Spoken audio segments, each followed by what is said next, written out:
Berkatilah kami ya Tuhan, supaya kami masuk ke dalam kelimpahan anugerah Tuhan yang akan dicurahkan kepada kami melalui firman yang akan kami dengar. Sehingga kami bertumbuh di dalam iman dan taat kepada perintah-Mu, berjalan di dalam kehendak-Mu dan dipimpin oleh Roh-Mu yang kudus. Berilah kesadaran di dalam pengertian rohani setiap kalimat yang kami terima, sehingga kami boleh sungguh-sungguh bertambah-tambah di dalam anugerah dan pengetahuan tentang Kristus, sehingga kami tidak tertidur di dalam dosa dan selalu berwaspada tentang semua mara bahaya yang mungkin kami ditimpakan oleh iblis. Berilah kekuatan kemenangan kepada kami untuk dengan berani dan gigih berperang dengan kejahatan dan hidup sesuai kehendak Tuhan. Dalam nama Tuhan Yesus kami berdoa. Amin. Saudara-saudara, hari ini kita akan meneruskan tentang pesan Kristus untuk gereja di Tiatira. Mari kita membaca dari Wahyu pasal yang kedua. Kita semua membaca dari beberapa ayat yang terakhir tentang Wahyu pasal kedua. Kita bersama-sama membaca daripada ayat 24. Tetapi kepada kamu, yaitu orang-orang lain di Tiatira yang tidak mengikuti ajaran itu dan yang tidak menyelidiki apa yang mereka sebut seluk-beluk iblis atau ajaran yang mendalam. Kepada kamu aku berkata, aku tidak mau menanggungkan beban lain kepadamu. Tetapi apa yang ada padamu, peganglah itu sampai aku datang. 26. Dan barang siapa menang dan melakukan pekerjaanku sampai kesudahannya, kepadanya akan ku karuniakan kuasa atas bangsa-bangsa, dan ia akan memerintah mereka dengan tongkat besi.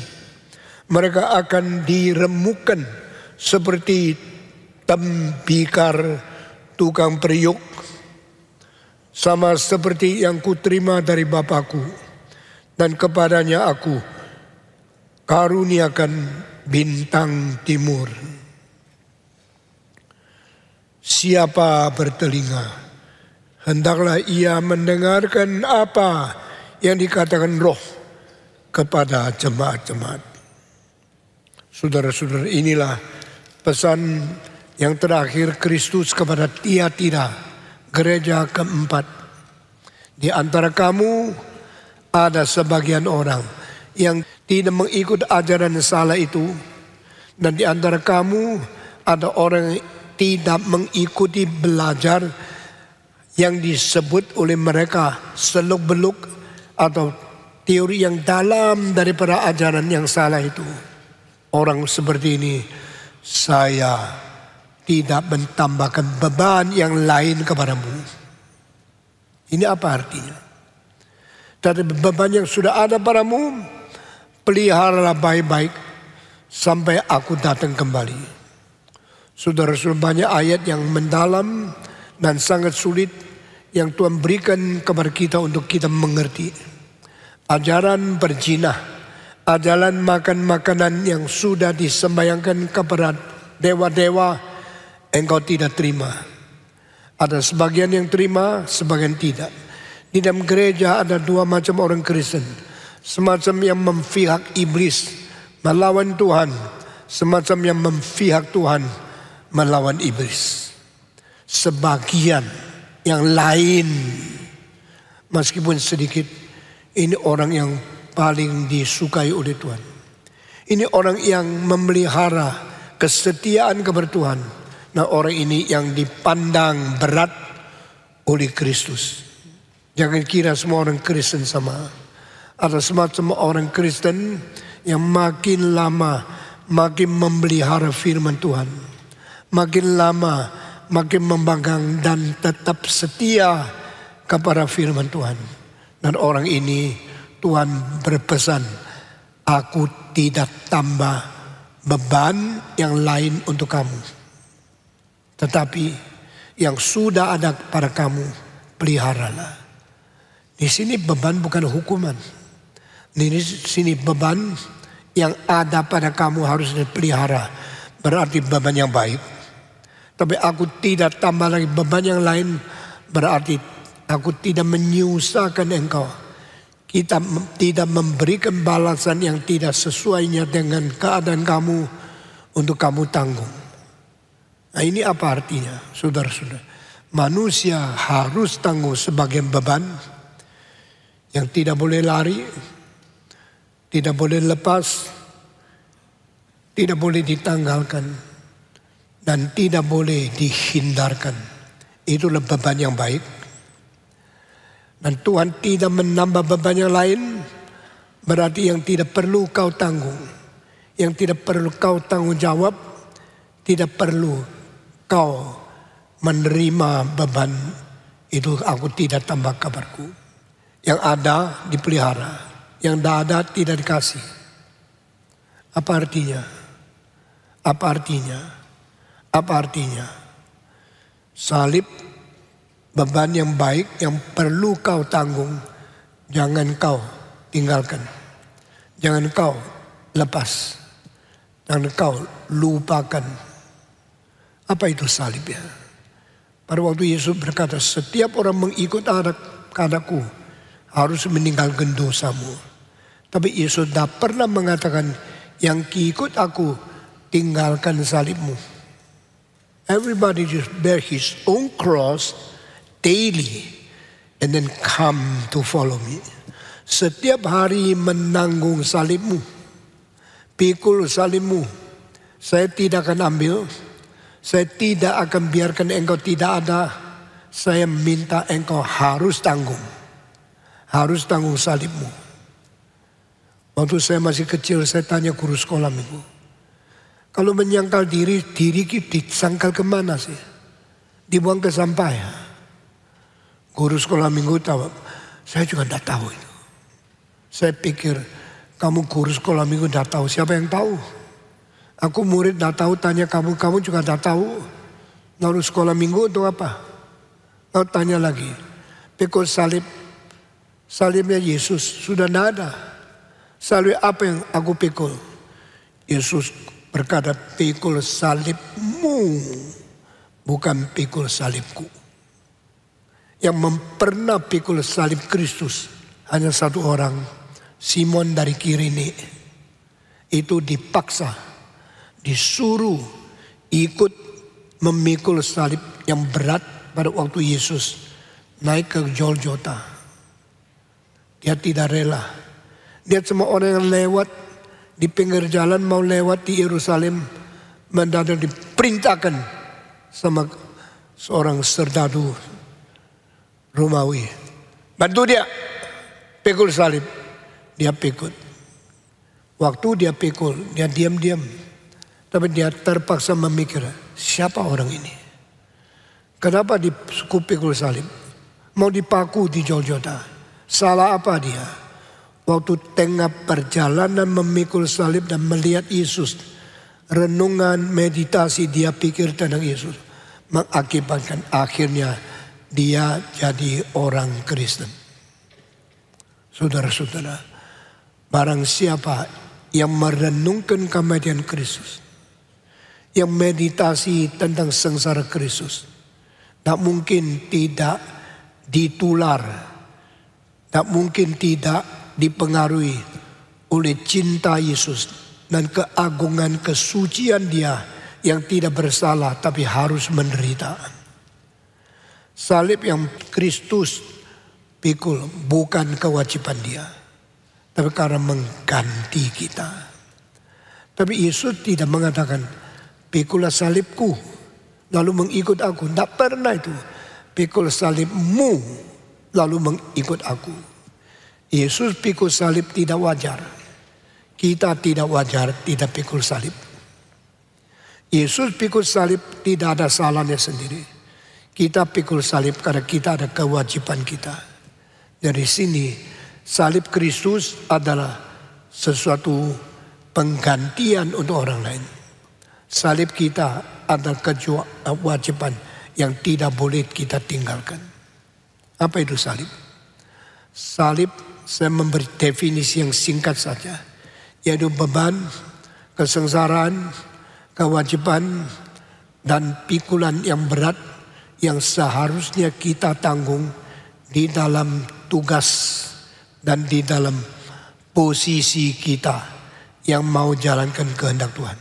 Sekali lagi, the cross we bear is the heavy laden, is our duty and responsibility that we should bear, we should suffer, and we should take up for doing the will of God. Semua kehendak Tuhan yang kita mau taat, kita mau jalankan, dan karena mau ikuti Tuhan, karena mau menjalankan kehendak Tuhan, harus kita pikul kewajiban kita yang berat, sengsara yang kita harus terima, dan semua kewajiban yang kita harus tanggung. Itu namanya salib. Salib bukan dosa. Salib bukan sengsara hukuman. Salib adalah beban kewajiban. Aku mau nikah, pikul salib. Mungkin nyonya cerewet, mungkin nyonya malas. Kau mau ada anak, pikul salib. Mungkin anak nakal, mungkin anak itu kurang ajar. Dan engkau harus bertanggung jawab. Karena engkau berani menikah, engkau berani mempunyai anak, engkau berani mengerjakan pekerjaan yang sulit, engkau harus pikul salib. Di dalam pikul salib tidak ada hubungan dengan engkau melanggar kehendak Tuhan. Di dalam pikul salib tidak ada hubungan dengan engkau berdosa melanggar perintah Tuhan. Justru terbalik, di dalam pikul salib saya tidak berdosa, tapi saya mau menjalankan kehendak Tuhan. Saya tidak bersalah, tapi saya menanggung kewajiban. Saya tidak melawan Tuhan, tapi menurut kehendak Tuhan. Saya harus berani menghadapi kesulitan sebagai manusia. There's no man living in this world, no problem. Tidak ada orang yang hidup di dunia tidak ada problema. Tidak ada orang yang menikah tidak mempunyai kesulitan. Tidak ada orang yang mempunyai anak dan tidak perlu bayar harga. The tears you shed, the heavy laden you bear, the trouble you face will cost the good result if you truly obey and faithful to the word of God. Semua beban yang kau tanggung, semua kesulitan yang kau terima, semua pengeluhan yang kau mengeluh, semua air mata yang mengalir karena kesulitan tanggung jawab itu, asal engkau tidak berdosa, engkau akan menerima berkat karunia anugerah Tuhan yang tidak lebih kurang dari beban yang kau terima. The heavy laden will never more than the grace of God. Beban yang kita terima, kewajiban yang kita harus jalankan, dan kesengsaraan kita harus tanggung tidak lebih berat dari anugerah yang diberikan oleh Tuhan. Apa artinya? When you are heavy laden, we are bearing cross, heavy duty, heavy responsibility. God will give the enough grace for you. Paulus minta kalau boleh Tuhan singkirkan duri dari badan kita. Berarti apa? Hidup di dalam tubuh materi, saya ada duri, ada kesulitan. Saya berkata tadi, there's never any person living in this flesh without problem. Jangan kira orang kaya, waktu naik Mercy, wah uangnya begitu banyak, enak banget. You udah tahu air matanya. Jangan kira orang yang berpangkat tinggi Tidak ada susah, kelihatan begitu berwibawa, begitu mulia. You udah tahu air matanya. Kalau you masukkan sekeluarga, masuk mendengar setiap kalimat mereka, baru tahu. Tidak ada rumah yang tidak ada beban berat. Tidak ada manusia yang tidak ada air mata. Barang siapa yang mempunyai mata, mengalirkan air mata. Barang siapa yang bernapas, mengeluh kesulitan. Barang siapa yang ada jantung dan hati, sering susah, sering patah hati. Kecuali sampai pada waktu Yesus anak Allah turun ke dunia, tetap dia harus tanggung salib. Dia harus tanggung susah, sengsara, air mata. Bedanya tidak ada air mata Yesus yang dialir untuk dosa dia sendiri. Di kitab suci tidak pernah catat Yesus ketawa. Saudara perhatikan tidak. Never written in the Bible Jesus laugh. Tetapi di Alkitab 3 kali mengatakan Jesus weep.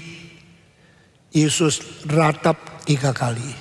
Karena apa? Jadi manusia. Kalau dia tidak jadi manusia, dia berada di surga, menikmati kemuliaan, kehormatan yang kekal, tanpa kesulitan, tanpa beban, tanpa tangisan, tanpa pengeluhan, tanpa kewajiban. Dia di situ memerintah malaikat beratus-ratus juta. Dia mempunyai hak tertinggi karena dia pencipta dan dia anak Allah yang tunggal, berprestasi, berprivilege lebih dari siapapun.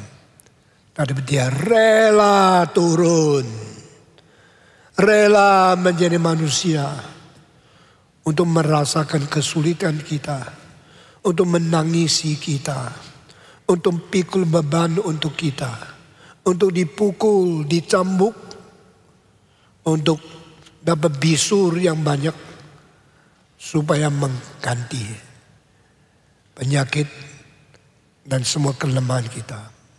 Karena dia menjadi manusia. To incarnate, to be man.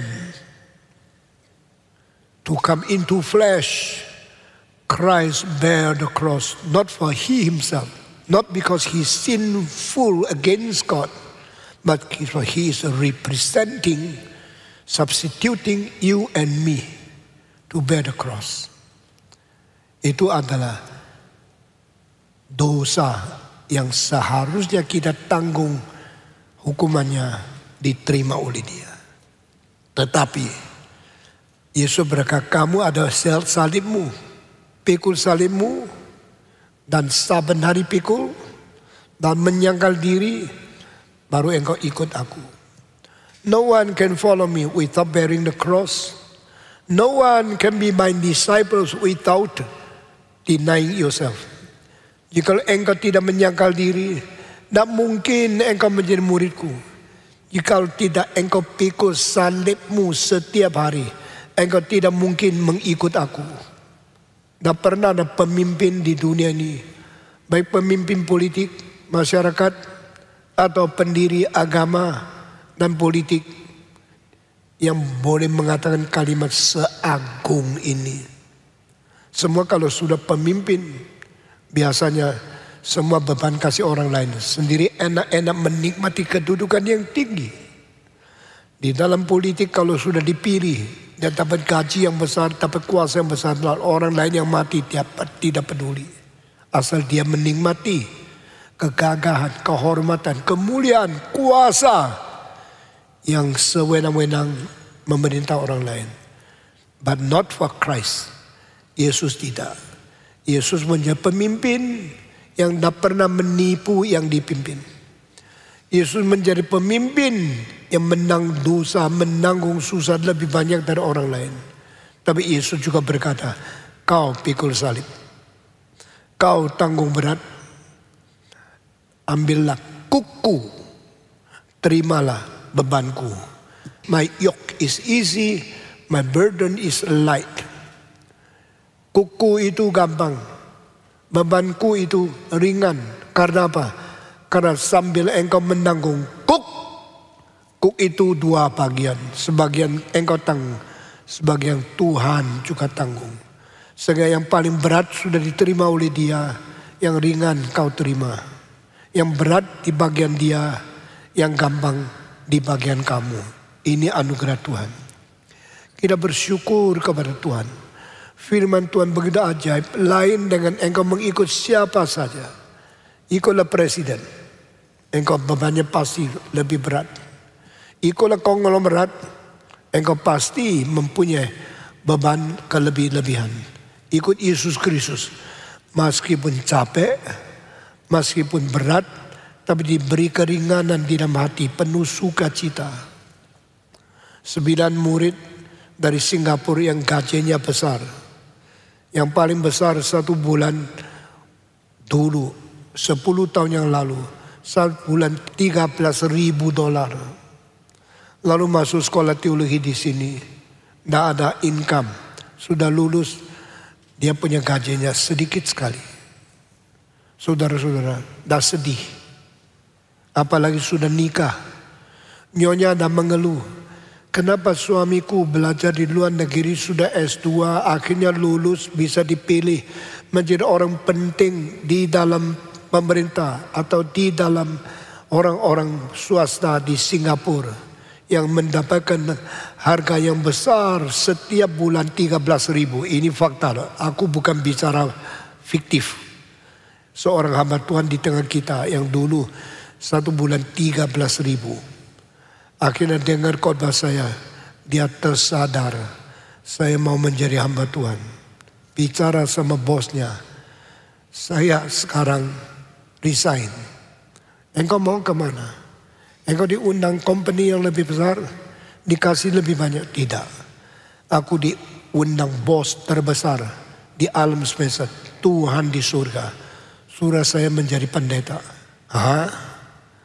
Dari pendeta ada beberapa. Tidak banyak. Kenapa engkau tidak mau kerja baik-baik di sini? Kan saya sangat mengasihi kamu. Saya sangat memerlukan kamu. Tetapi orang itu menjawab, saya perlu melayani kehendak Tuhan. Dan dia mulai pikul salib mengikut Tuhan. Sampai hari ini. Sekarang gajinya tidak sampai sepertiga dulu. Tetapi dia rela. Saya tanya, you nyesel? Tidak. Kadang-kadang saya rasa guilty feeling. Banyak orang pintar yang gaji yang besar saya panggil menjadi hamba Tuhan. Mereka merosot ekonominya. Mereka mulai mengalami kemiskinan. Tapi karena mereka rela, sehingga tidak ada satu yang menyesal. Cara Tuhan bekerja itu heran sekali. Kalau engkau merasa engkau lebih pintar dari Tuhan, engkau melawannya. Kalau engkau tidak rasa engkau lebih pintar dari Tuhan, engkau jalankan kehendaknya. Ayat ini saya pikir tidak habis-habis. Kamu sebagian yang tidak mengikuti ajaran itu, saya tidak tambahkan beban kepadamu. Tapi yang sudah ada padamu, pelihara sampai aku datang kembali. Saudara, apa artinya? Beban salib yang kau sudah tanggung, jangan dibuang, jangan kau lepas, jangan kau lari, pegang terus. Beban itu ditanggung terus sampai aku datang lagi. Itu salib yang harus kita tanggung. Salib tidak boleh dibuang, salib tidak boleh ditanggalkan. Salib boleh kita lari, kita mau cari enak harus pikul. No man living in this world without problem. No man living in this world without tears, without difficulty. Tetapi tanggunglah salib dengan penuh sukacita. Terima kasihlah kepada Tuhan yang memberi istri. Ada yang istrinya cerewet, ada yang istrinya sakit-sakit. Itu semua salib. Kenapa harus ada salib? Sama seperti Kristus turun ke dunia, harus ada cawan minuman yang pahit. Sehingga dia menerima seperti menanggung kemarahan Tuhan bagi orang lain. Bukan bagi dosa dia sendiri. pelihara sampai aku datang kembali. Salah satu yang paling cilaka yaitu salib yang mereka satu-satunya hidup baik-baik dengan istri itu dibuang. Banyak orang tak puas dengan nyonyanya, cari yang lain. Tak puas dengan istrinya, cari yang lebih muda. Mereka berusaha dan get rid, lepas daripada salib yang harus mereka pikul. Di gereja Tiatira ada orang mengikuti ajaran salah. Ada orang menerima Yezebel sebagai nabi yang palsu menipu mereka. Ada orang ikut ajaran menerima makanan bekas sembahyang kepada dewa-dewa. Tuhan melihat ini kekejian, ini penyelewengan.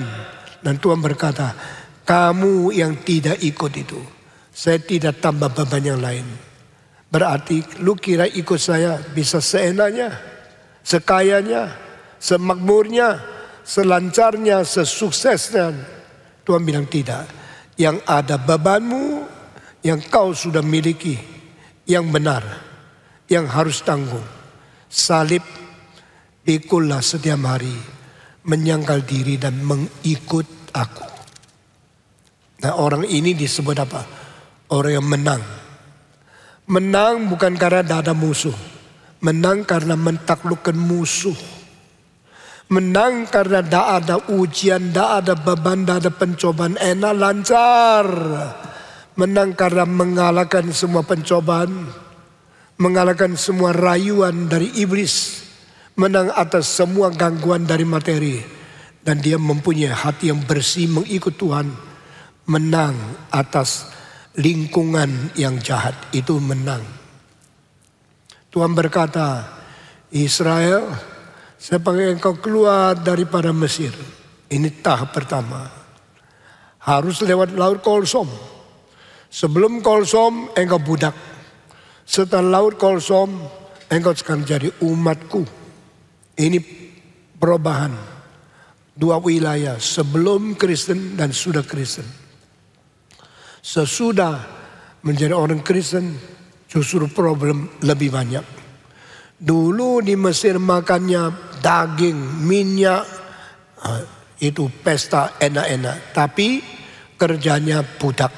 Sama seperti sekarang banyak orang, wah gajinya jutaan, ratusan juta, tapi kerjanya budak. Saudara-saudara, Alkitab itu kitab suci yang betul-betul mencerminkan seluruh kondisi manusia hidup di dunia ini. Banyak orang gajinya besar, tapi harus berdosa. Company yang besar, kalau ada tamu, bos bilang, tamu itu penting. Selain bicara dagang sama dia, jangan lupa bawa tip pergi tempat pelacuran, supaya dia senang dagang sama kita. Itu budak. Gajimu besar, budak. Engkau punya rumah besar, budak. Rumah yang besar itu penjara dosamu. Saudara-saudara, kenapa banyak orang akhirnya meninggalkan kekayaan menjadi pendeta? Bukan karena ingin gaji dari gereja. Gereja tidak bisa beri banyak, tapi jamin kebebasan rohani, jamin sukacita pelayanan yang tidak dilihat oleh orang biasa. Kalau Stephen Tong tidak jadi pendeta, saya berguna apa? Saya bisa macam-macam. Saya sudah 50 tahun tidak cukur rambut. Cukurnya sendiri, sudah tua, nyonya yang cukur. Lebih tua lagi, tidak usah cukur karena rambut tidak ada. Saudara-saudara, saya bisa kerja ini, bisa kerja itu. Saya tidak pernah belajar sekolah musik. Saya tidak kondak Beethoven, Tchaikovsky, Mendelssohn, Brahms. Orang yang mempunyai bakat natural yang paling banyak, salah satu di dunia adalah Stephen Tong.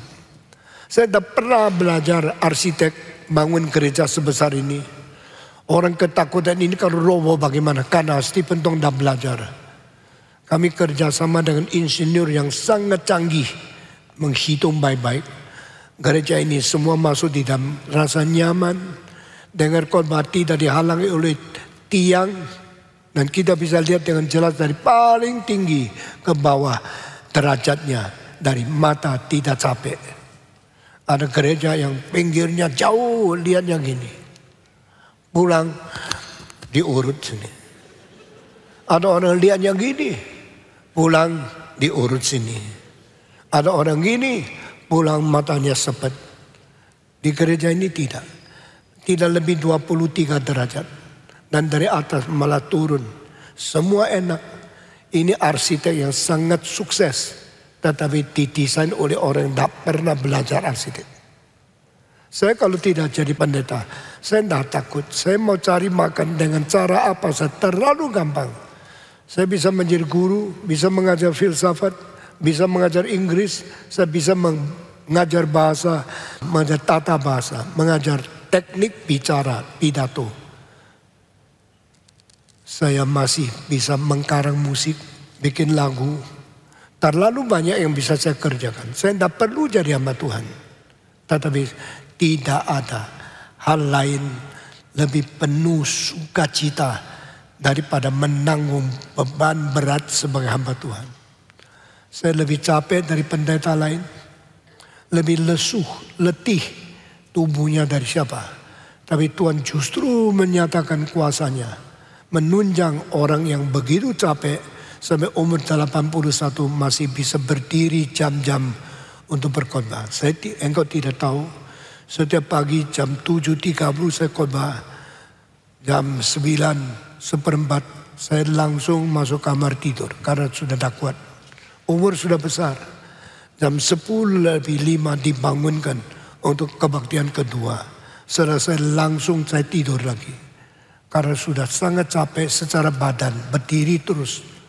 Lalu jam 12.30, jam 1 lebih, saya dibangun untuk makan siang. Sudah makan, tidur lagi. Saudara-saudara, saya bukan anak muda, saya orang tua. Tapi engkau teliti khotbah saya, tidak ada satu kalimat yang kacau. Tidak ada pikiran yang sudah rusak. Tidak ada ingatan yang sangat kabur. Tetap bicara dengan bertanggung jawab setiap kalimat atas anugerah Tuhan. Nah ini salibku. Salibku pikul. Bebanku tanggung. Kewajibanku jalankan. Tuhan berkata, aku tidak tambah beban yang lain untuk kamu. Tapi yang kau punya peliharalah dengan baik-baik sampai aku datang kembali. Yang menang, yaitu orang yang seperti ini.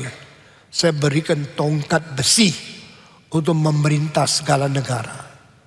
Saudara-saudara, orang yang berdosa dimaki segala bangsa. Seperti Adolf von Harnack, seorang Jerman yang dimaki caci segala bangsa di dunia. Tapi orang seperti Yesus Kristus dipuji segala bangsa, tapi dia menanggung dosa segala bangsa. Akhirnya dia akan pakai tongkat besi memerintah seluruh dunia. Dan dia akan melempar periuk seperti orang yang bikin periuk. Memecahkan. Pecah dan kembali lagi. Dia mempunyai kuasa itu. Karena dia adalah hakim terakhir untuk menghakimi seluruh dunia. Saudara-saudara, ini kalimat muncul di Yohanes pasal 12. Saya masih ingat hari itu saya khotbah sampai bagian itu. Saya bagaimana beban berat Kristus akan menghakimi seluruh dunia. Dan hanya anak Allah yang tunggal Yesus pakai tongkat besi untuk memerintah segala bangsa. Ada orang yang dimaki segala bangsa. Ada orang menghakimi segala bangsa. Bedanya dia ada pengikut Kristus atau tidak. Barang siapa yang menang, saya memberikan dia tongkat besi untuk menghakimi dan untuk menguasai segala bangsa. Dan dia akan melemparkan tempayan, melemparkan terakota daripada tukang periuk itu, pecahkan mereka. Hal ini tercatat pertama kali di Mazmur pasal 2 bagian terakhir. Kiss the Son. Ciumlah anakku itu. Karena dia akan datang, dia akan melempar semua seperti periuk.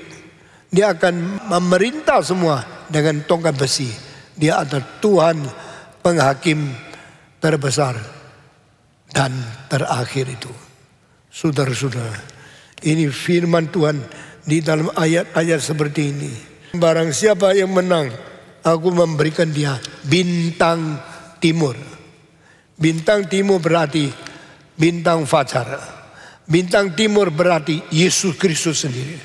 Kristus akan memberikan dirinya kepada kita supaya kita mempunyai hak sama seperti dia. Sebagaimana aku terima kuasa daripada Allah, aku juga memberi kuasa kepada kamu. Sebagaimana aku diutus oleh Bapa, aku juga mengutus kamu. Sebagaimana Allah mengasihi aku, Allah suruh aku mengasihi engkau.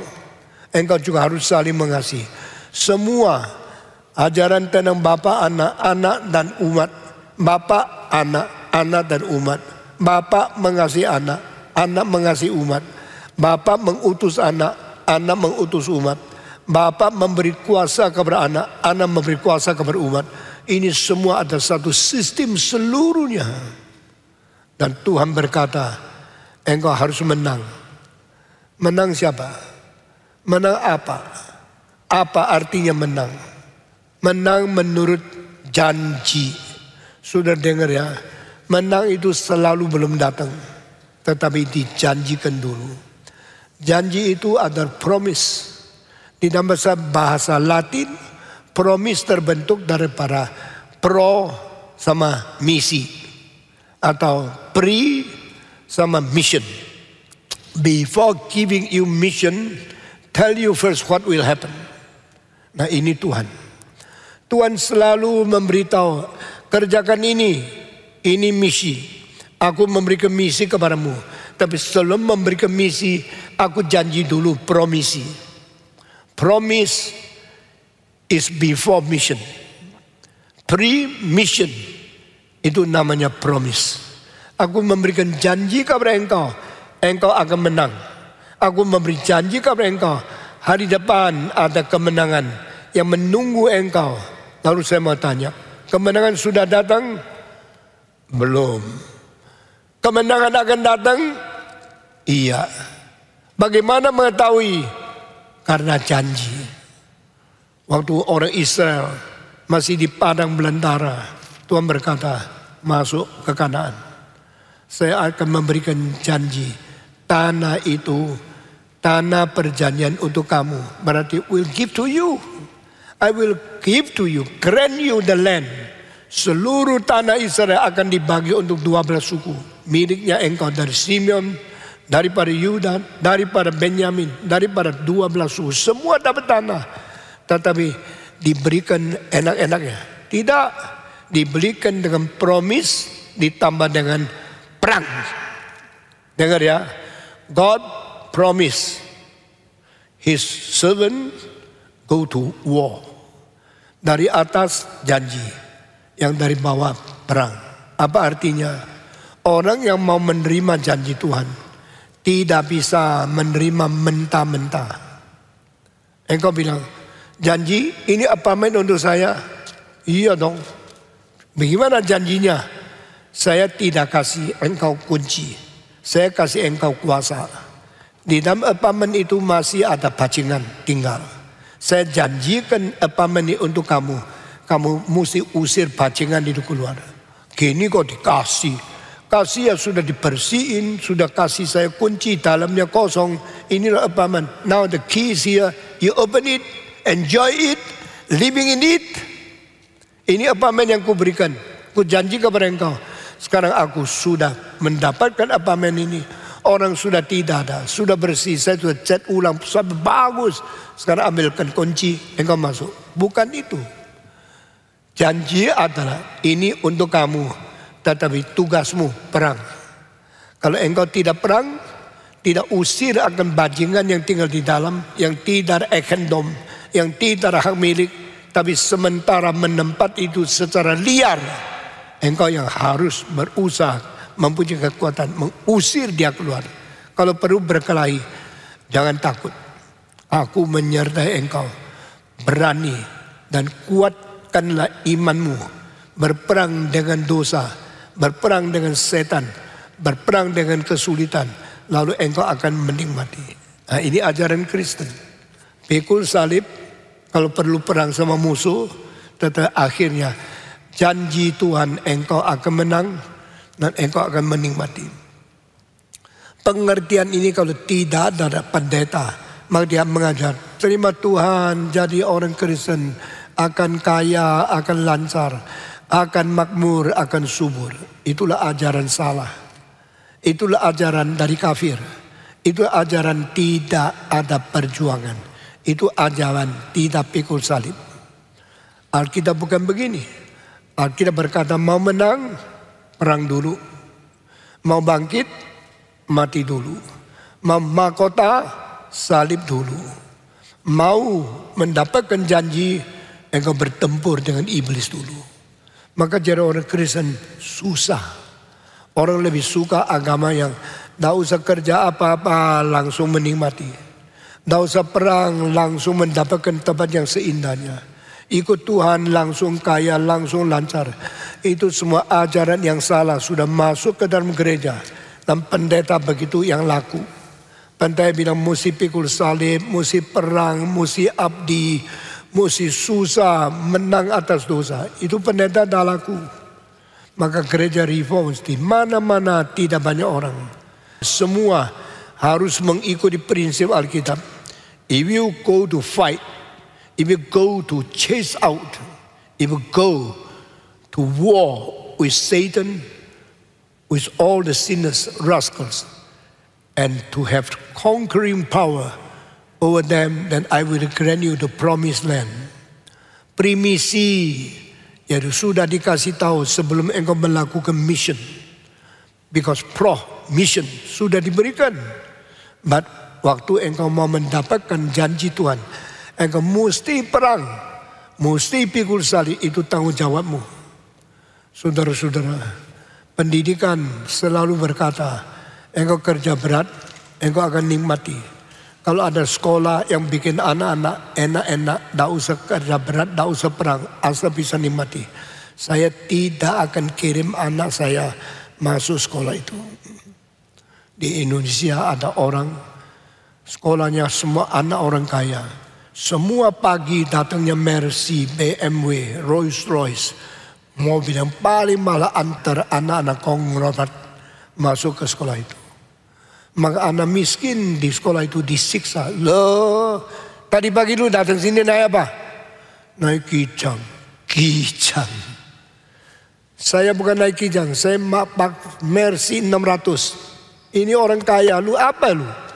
Saudara-saudara, itu mau jadikan anak itu apa? Jadikan anak itu orang yang lumpuh, yang tidak bisa berusaha, tidak bisa berperang, tidak bisa menang, tidak ada pengalaman berjuang. Anak saya latih menjadi orang berjuang yang susah payah.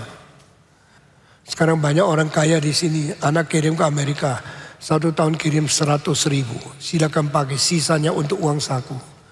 Itu tidak mungkin di keluarga pendeta. 4 anak saya, semua sekolah saya kirim uang sangat sedikit. Mereka kerja setengah mati berjuang. Akhirnya satu-satu dipakai oleh Tuhan. Saudara-saudara, yang kau ada, pikul, tanggung, pelihara sampai aku datang kembali. Jika kau menang, ikut aku sampai tuntas. Aku akan memberikan engkau tongkat besi, menguasai segala bangsa. Engkau akan memberikan penghakiman kepada bumi ini.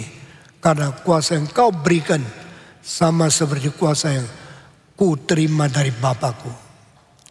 Just like the power to judge all over the world was given by my Father to me, I also give the power to you. How my Father loved me, I love you too. How my Father sent me, I send you too. How my Father granted me the power to judge over all nations, I grant to you too. Ini Alkitab. Tuhan mengatakan kalimat-kalimat yang begitu penting kepada gereja Tiatira. Engkau mau jadi gereja yang dimanja, menjadi orang Kristen yang enak-enak, tidak pernah perang mau menang, tidak pernah perang mau janji. Engkau mau menjadi orang hamba Tuhan yang tidak berkuasa, hanya mempunyai kemegahan, dimanja. Tidak. Mari kita belajar apa yang diajarkan oleh Alkitab.